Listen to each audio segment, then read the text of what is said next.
शहीदनगर गणदुष्कर्म को नहीं नवीन का उद्वेग।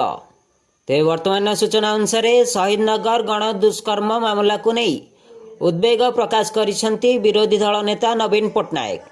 नवीन सामाजिक गणमाध्यम एक पोस्ट करी महिला सुरक्षा को नहीं चिंता प्रकाश करिसेंती। नवीन लिखिसेंती महिलांक पई असुरक्षित हेउची राज्य राजधानी भुवनेश्वर। पुणी कलंक मुंडाई ओडिशा। केबे आउ चेतिब बीजेपी सरकार। दिन द्विप्रहर में पुणी जड़े नाबालिका भुवनेश्वर में गणदुष्कर्मर शिकार हेबा अत्यंत स्पर्शकातर विषय। कुआड़े जाइछि आईन श्रृंखला। लोकंक सरकार मिछ प्रहेलिका करुथिबा सरकार लोकंकु सुरक्षा देउछि त बोली नवीन प्रश्न करिसेंती। धौली गणदुष्कर्म घटना मनरू न लिभुणु पुणी एक बर्बर कांड साधारण जनता को आतंकित कर देइछि। राजधानी रे माँ भौणी माने असुरक्षित मन कलेनी। समस्त सुरक्षित परिवेश सुनिश्चित करिबारे बीजेपी सरकार अपारगतता जल जल देखा जाउछि बोली से कहिसेंती।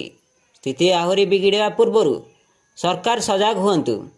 सुरक्षा व्यवस्था कड़ाकड़ी करा दिगरे सरकार आगुआ तत्पर हेबा सह दृढ़ और कठोर कार्यानुष्ठान ग्रहण करंतु बोली नवीन कहिसेंती।